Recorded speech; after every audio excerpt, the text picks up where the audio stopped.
जय मेहर बाबा। मेरा नाम जितेंद्र है। मैं गुजरात गांधीनगर से हूँ। और बाबा से मेरा परिचय करीबन 2010-11 के साल में हुआ था, जब मैं कुछ ऐसी परिस्थिति से चल रहा था जब स्पिरिचुअलिटी की तरफ मैं मुड़ गया। तो मैं उसी बारे में आप सबसे शेयर करना चाहूँगा, मेरा जो भी अनुभव रहा है और मैं कैसे बाबा के परिचय में या बाबा के शरण में आया। सो मैं बड़ौदा में जन्म हुआ है मेरा। और 2006 में गांधीनगर में मुझे जॉब मिली कॉलेज में एज ए हॉस्टल सुपरवाइज़र।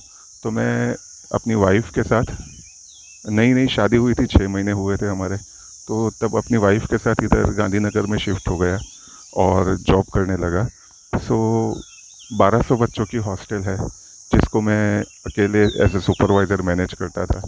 और वर्कलोड रहता था बट मज़ा आता था और अच्छी तरह से निभा रहा था।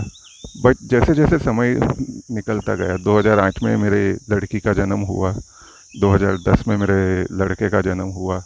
सो तब जिम्मेदारी बढ़ने लगी और ये एहसास हुआ कि अ, जितना प्रोग्रेस चाहिए उतना नहीं हुआ है अभी। जॉब प्रोफाइल इतना रिस्पॉन्सिबल रिस्पॉन्सिबिलिटी वाला था, बट उसके साथ साथ मुझे जो अप्रिसिएशन चाहिए था या जो इंक्रीमेंट्स और इनकम मिलनी चाहिए थी, उसमें मुझे प्रॉब्लम आ रहा था। सो कंपेरेटिवली देखने जाए तो दूसरे स्टाफ मेंबर्स के कंपैरिजन में मुझे कम मिल रहा था, या मुझे जो चाहिए वैसा अप्रिसिएशन नहीं मिल रहा था। उसके कारण मुझे थोड़ा स्ट्रेस और प्रेशर रहता था कि अब मैं क्या करूं। मोरोवर उसी टाइम पे मैंने एक घर भी अपने लिए यहाँ गांधीनगर के पास ले रहा था, तो उसमें भी मुझे थोड़ा फाइनेंशियल इशू आ गया। सो तब मैं थोड़ा ये ऐसी परिस्थिति से गुजर रहा था। एंड उसी टाइम पे मुझे एक गवर्नमेंट जॉब का भी ऑफ़र आया, जो मैं प्रॉपरली नेगोशिएट नहीं कर पाया और वो रिजेक्ट हो गया, जिसके कारण मेरा स्ट्रेस लेवल और बढ़ गया था। तो उस टाइम पे अपने लड़के का जन्म हुआ था, तो डेली शाम को टेंशन एक रहता था। तो उसको लेके मैं घर के नज़दीक में एक साईं बाबा का मंदिर था, वहाँ चला जाता था और वहाँ थोड़ी देर बैठा रहता था। और घर पे ठीक से बोल नहीं पाता था कि क्या प्रेशर है मेरा, क्या टेंशन है। बट एक स्ट्रेस से गुजर रहा था। मीनवाइल उसी टाइम पे मैं स्पिरिचुअलिटी में थोड़ा डाइवर्ट हो गया और साईं बाबा का इंटरनेट पे सर्च करने लगा, उनके बारे में सब सब पढ़ने लगा। और उसी टाइम पे एक दोस्त से एक किताब मिली, जो यहाँ के एक लोकल सेंट की थी, जिसमें उपासनी महाराज और साईं बाबा का जिक्र था। तो वो बुक मैंने पढ़ी थी, तो उससे भी इनके बारे में मुझे अच्छा पता चला था सब कुछ। मेनवाइल स्पिरिचुअलिटी में इंटरनेट पे सर्च कर रहा था, तब मैंने एक ओशो की वेबसाइट थी, मैसेजेस फ्रॉम मास्टर्स। वो वेबसाइट पे विज्ञान भैरव तंत्र का एक कुछ डिटेल में दिया हुआ था, वो सब देख रहा था, मेडिटेशन कैसे करते हैं ये सब। सो मीनवाइल वहाँ पे जो मास्टर्स के पिक्चर्स थे, वहाँ एक फ़ोटो मैंने देखा, यंग फ़ोटो था, मेहर बाबा लिखा था। और मुझे अट्रैक्टिव लगा, मैंने उनको क्लिक किया। एक पेज की बायोग्राफी थी अंदर। अंदर देखा तो लिखा हुआ है उनके 5 गुरु थे। 5 गुरु में साईं बाबा, उपासनी महाराज के नाम थे, जिनके बारे में मुझे कुछ पता था थोड़ा थोड़ा। वो देख के इंटरेस्ट जागा कि ये कुछ अलग है। नॉर्मली गुरु एक होते हैं, 5 गुरु, और उनके एक शिष्य, वो भी मेहर बाबा, जिनका कभी मैंने जिक्र नहीं सुना और इतना अट्रैक्टिव उनका फेस है। तो फिर मैं उनके बारे, मेहर बाबा के बारे में सर्च करने लगा इंटरनेट पे। और वो सर्च करते करते मैं लॉर्ड मेहर की वेबसाइट पे पहुंच गया। और मैंने डायरेक्ट वो पढ़ना ही स्टार्ट कर दिया।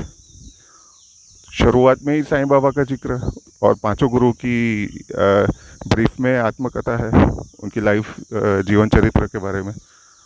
तो वो पढ़ के तो मैं दंग रह गया कि साईं बाबा के बारे में जो भी मैं जानना चाहता था, कि वो शिरडी से पहले कहाँ थे, क्या थे, उनके गुरु कौन थे, वो सब का जिक्र यहाँ है, जो कभी किसी को इतना मालूम नहीं है, जो बाहर इतना फैला नहीं है, वो इन्फॉर्मेशन यहाँ था। तो कुछ अलग ही फीलिंग था मेरे में। फिर मैंने बाबा के लॉर्ड मेहर पढ़ना कंटिन्यू रखा और मैंने ऑलमोस्ट 7 वॉल्यूम ऑनलाइन पढ़ डाले। और तब मुझे मेहराबाद, मेहराजाद, या फिर बाबा के जो भी फॉलोअर्स हैं उनके मंडली मेंबर्स हैं, मैं किसी से मिला नहीं हूँ, किसी से कुछ बात नहीं हुई है, कुछ जानता नहीं हूँ। बट पता नहीं क्या था कि मैं पढ़ने लगा और बाबा की 7 वॉल्यूम मैंने लॉर्ड मेहर के पढ़ डाले थे, और ऑलमोस्ट मैं ऐसा फील कर रहा था कि मैंने उनके साथ वो जीवन जी रहा हूँ मैं। तो और मेरे जो भी क्वेश्चंस थे मन में, ऐसा जो भी था कि एक तलाश थी, जो वो तलाश मेरी अभी रुक गई, मुझे मिल गया जो चाहिए था। तो वो एक मुझे जो अशांति फैली हुई थी मेरे अंदर, वो वहाँ पे रुक गई। मीनवाइल पैरेलली वो लॉर्ड मेहर पढ़ता था, उसके साथ साथ अभी जो जॉब में मेरा डिससेटिस्फेक्शन और प्रॉब्लम था, तो मैंने मैनेजमेंट से बात करने के लिए ट्राई किया, बट कुछ हुआ नहीं।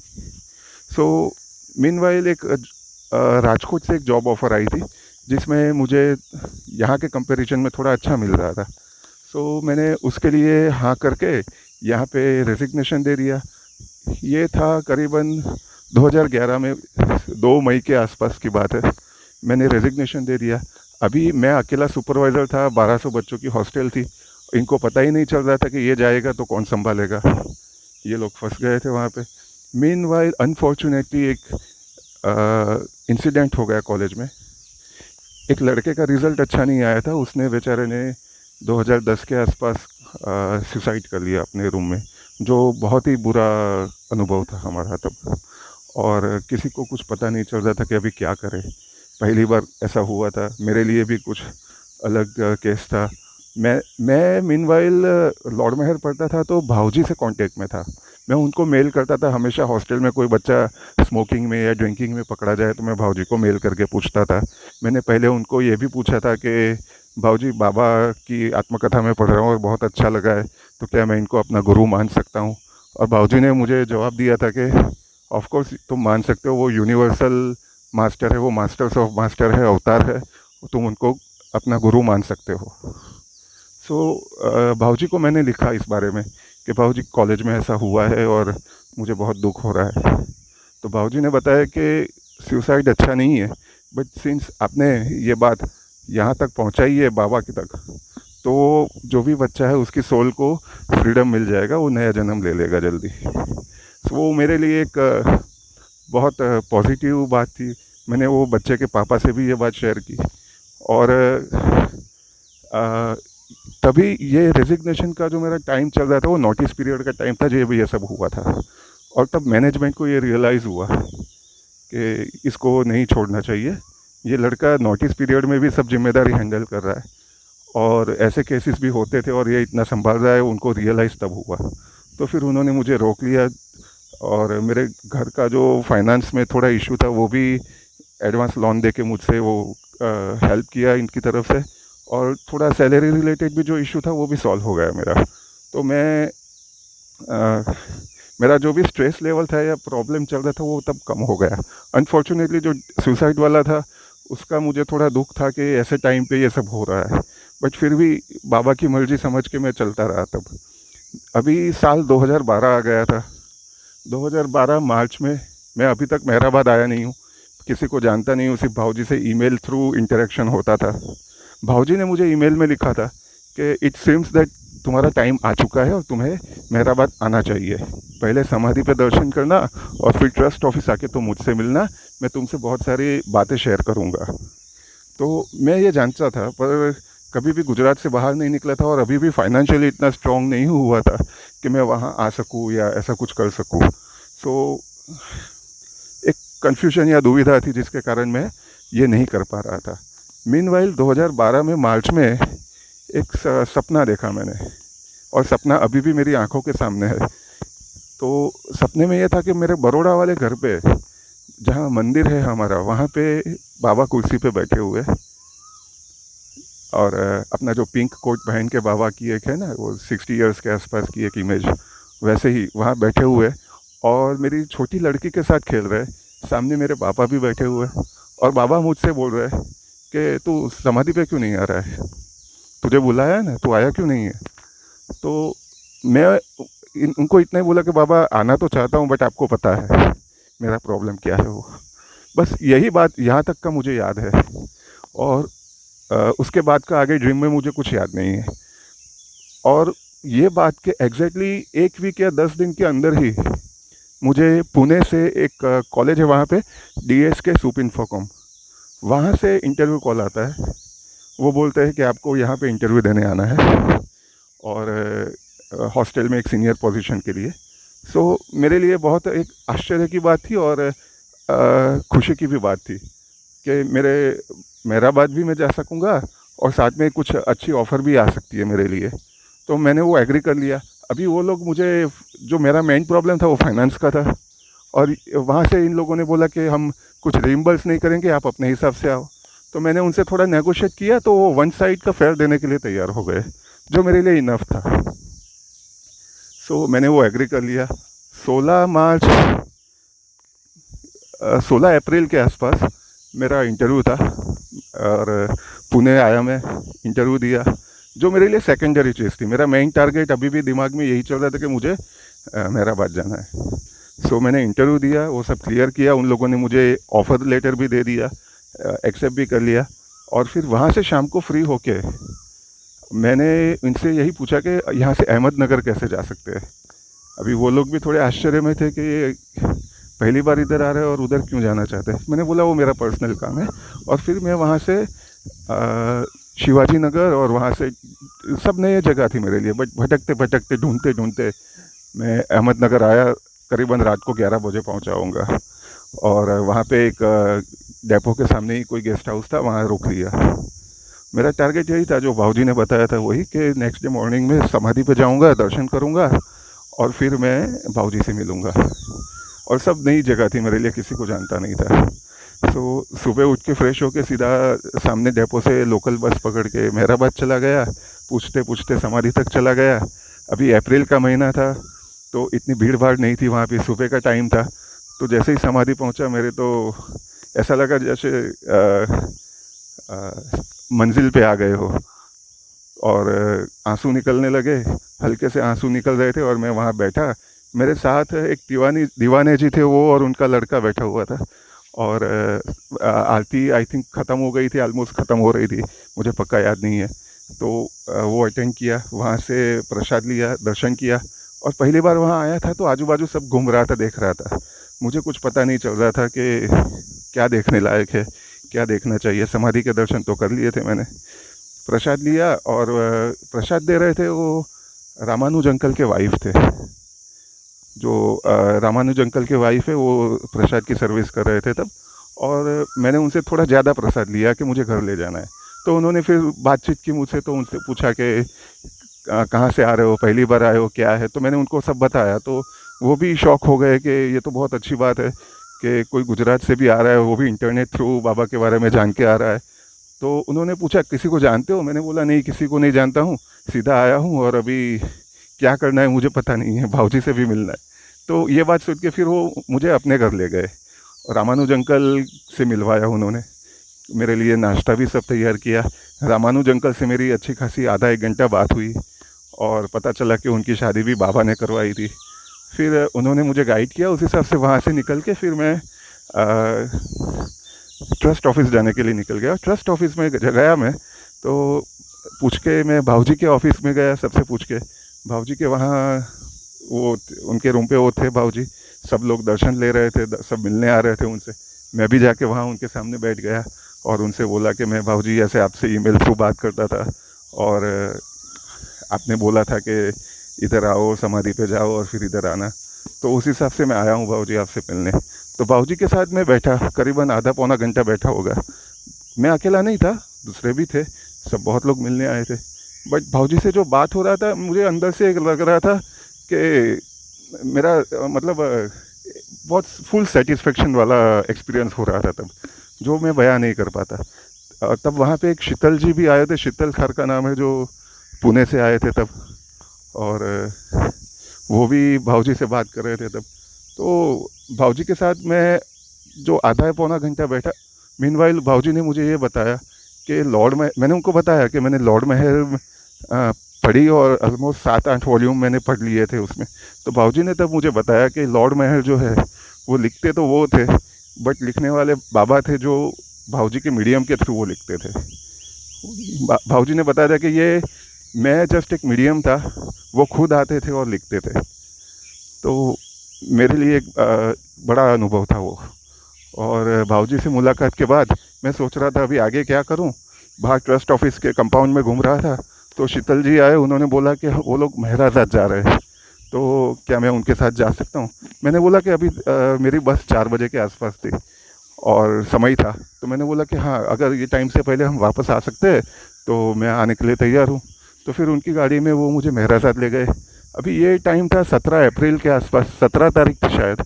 और बड़ी बात यह है कि ये टाइम पे महराजाद क्लोज़ होता है। बट हम जब वहाँ पहुँचे तो किसी ने रोका नहीं, हम अंदर गए और मंडली हॉल के दर्शन किए, वहाँ जो बाबा का हॉल और बाबा का चेयर है, तो उसके दर्शन हुआ। फिर हम वहाँ बैठे थे, तब डेविड जी आए और उन्होंने बताया कि क्लोज़ है महराजाद, अभी तो परमिशन नहीं है, बट सिंस आप लोग आ चुके हैं दर्शन कर लीजिए। सो बहुत अच्छा अनुभव रहा वो। फिर हम वापस आए और शीतल जी ने मुझे छोड़ दिया और मैं बस पकड़ के वापस मेरे घर आ गया। नाउ ये होने के बाद नेक्स्ट डे जब मैं जॉब पे ज्वाइन किया, 18 तारीख थी अप्रैल की। ये दिन हमको, मैं अकेला नहीं, पूरे स्टाफ मेंबर्स को, सबको ऑलमोस्ट 50% का रिवीजन मिला था सैलरी में। और मेरे लिए एक बहुत, मतलब मैं तो क्या बोलूँ पता नहीं। मैं मेरी ऑफिस बंद करके 1 घंटा तो रोया होऊंगा तब कि ये कैसे हो गया। तो मेरे लिए वो एक ऐसा अनुभव था कि सब प्रॉब्लम मेरे सॉल्व हो गए। जब से बाबा के टच में आया था, मैं फील कर रहा था, एक्सपीरियंस कर रहा था कि अ, जो भी पेन था, जो भी प्रॉब्लम थे, धीरे धीरे सब निकल रहे। तो मेरे लिए एक बहुत बड़ा अनुभव था, जो मैं मतलब तब मेरे लिए भी वो ऐसा था कि मैं सहन नहीं कर पा रहा था कि ये कैसे हो रहा है सब कुछ। तो मेरा बाबा में विश्वास ऐसा फर्म हो गया। सबके लिए हुआ था, सब स्टाफ मेंबर्स के लिए, बट मेरे लिए वो अलग फीलिंग था, क्योंकि मैं अगले दिन मेहराबाद में था और उसके बाद ये सब हो रहा था। तो मैं वो बयान नहीं कर पाया। और मेरा बाबा में जो दृढ़ विश्वास था, ऐसा दृढ़ हो गया कि उनका दामन अभी कभी नहीं छूटेगा। मैंने लॉर्ड मेहर पढ़ने के टाइम पे ही ये डिसाइड कर लिया था कि मुझे जो चाहिए था वो मिल गया है। और अभी वो सब बाबा धीरे धीरे सब कंफर्म कर रहे थे कि देख, अभी मैं ही हूँ और तुझे कहीं जाने की ज़रूरत नहीं है, अभी कुछ मत कर, बस पकड़े रख मुझे। और वही मेरे साथ हुआ। अभी मैं बाबा के फोल्ड में आ चुका, भाऊजी से भी मिल लिया। और कुछ बाबा लवर्स जैसे शीतल जी थे, रामानुज अंकल थे, उनको जान रहा था। बाकी आगे क्या करना है मुझे मुझे पता नहीं था। तो मीनवाइल फेसबुक पे जो भी मुझे मेहर नाम से कनेक्टेड लोग मिल रहे थे ना, मैं सबको फेसबुक पे रिक्वेस्ट भेज रहा था। उसके कारण कई बार मुझे फेसबुक पे ब्लॉक भी कर दिया गया, क्योंकि मैं ब्लाइंडली सबको रिक्वेस्ट भेज रहा था, फ्रेंड रिक्वेस्ट। बट उससे कोई फ़र्क नहीं पड़ा। मैंने फेसबुक को भी यही एक्सप्लेनेशन दे दिया कि भाई ये स्पिरिचुअल हमारे एक है जिनको हम सब फॉलो करते हैं, और इसलिए मैं उनके ग्रुप में कनेक्ट होने के लिए उनको रिक्वेस्ट भेजता हूँ। मैंने ये एक्सप्लेनेशन भी ऑफिशियली उनको दे दिया था। और सब लोगों से जो कनेक्शन हुआ, वहाँ से पता चला कि सहवास, जो मेहराबाद यंग एडल्ट सहवास होता है, तो वो एक अच्छा प्रोग्राम होता है जिसमें सब बाबा लवर्स आते हैं। और कुछ दिन बाबा की सर्विसेज होती है, भजन होते हैं, बाबा के बारे में इंफॉर्मेशन मिलती है, सब टॉक्स होती है। तो मुझे कुछ लोगों ने सजेस्ट किया, जिसमें से सूरज ग्रुप से भी थे, ट्विशा थे, उन्होंने भी सजेस्ट किया था। I am very much thankful to her for suggesting. And उनके इसी से मैं 2013 में सहवास के लिए अप्लाई किया और मेरे वो एप्लीकेशन एक्सेप्ट हो गई। सो 2013 में सहवास अटेंड किया। एंड सहवास में सब सहवासी से मिलने के बाद तो समझिए कि मेरा मतलब पूरा बाबा के प्रति जो समर्पण था वो पूरा एकदम मक्कम हो गया कि अभी कुछ और नहीं चाहिए मुझे। और 2013, 14, 15, 2017 4 सहवास अटेंड किए, अमर तिथि भी अटेंड की, वॉल्टियर बन के सर्विस की। तो और धीरे धीरे फिर मेरे फैमिली को भी मैं मेहराबाद लाया और उनके बाबा के दर्शन करवाए। तो आई एम वेरी मच थैंकफुल कि बाबा ने मुझे अपने शरण में ले लिया। और जो भी प्रॉब्लम थे वो सॉल्व हो गए। उसके बाद लाइफ चलती रही, टेस्टिंग आते रहे, परीक्षाएं होती रही, बट मेरे अपना जो भी बाबा पे विश्वास है वो खोया नहीं है। एकदम अंधेरे वाली सिचुएशन से भी बाबा बाहर निकालते हैं, वो खुद ही डालते वही निकालते हैं। तो मैं समझ गया हूँ कि अभी जो भी है वो उनके हाथ में है। तो अभी तो मेरी लाइफ यही समझ के चलती है कि जो भी होगा वो बाबा कर रहे हैं और बाबा ही संभालेंगे। तो आई am very much thankful and संकल्प जी से मेरा बहुत धन्यवाद कि मुझे मौका दिया कि मैं अपनी जो भी दिल की बात है, मेरा एक्सपीरियंस है, वो शेयर कर रहा हूँ। आई एम वेरी मच थैंकफुल। जय मेहर बाबा।